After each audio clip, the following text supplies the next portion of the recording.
What do you feel is the uniqueness of Margaret Cho or about your films that gets into festivals and gets more visibility?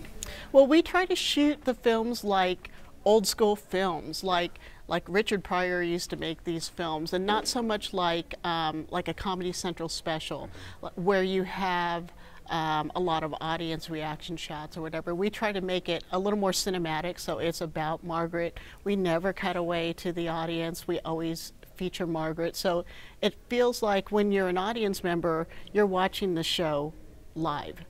And I think that that's what festivals respond to, is that it's that experience of actually having somebody up there, but they're actually on film. You know, it's fun to watch because people will clap and they'll yell back at the screen and they'll do things that they would do in the live show, and somehow it's connecting. You know, it's connecting to the film audience, and I think that's why we do well at festivals. With CHO Dependent, there's now, she's added live music and a lot of her amazing songs that she has. And does that change the technical process or how you guys kind of shaped the way you shot the film?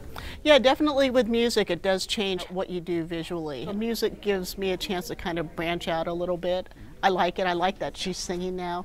I think it's fun. It adds kind of a different element to the live show.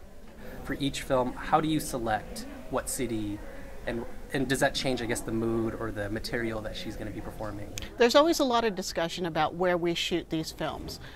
Generally, the only rule is that we do it toward the end of her tours so that she knows the show and she can work out kind of what she feels like is working and not working in terms of content.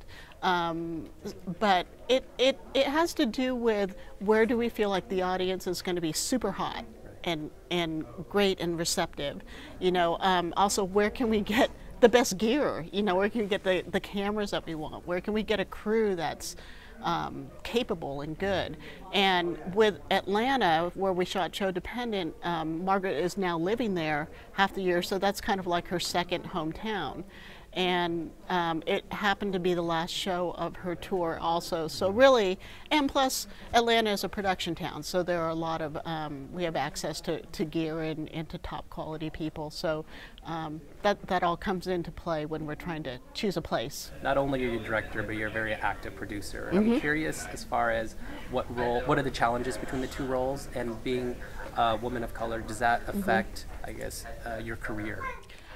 Gosh, I really do think, yes, being a person of color, male or female, does affect my career, but I've been very fortunate and able to work, I think, just kind of based on what I've done at this point. But really, when I started, one of the reasons Margaret and I kind of gravitated to each other was like, oh, one of my people, you know, we must work together, we must do something together. But now, you know, I've done enough shows where I don't want to toot my own horn, but I'm able to work and keep myself employed. Thank you for being here and letting us interview you. Oh, thank you. It's my pleasure. No problem. Yeah.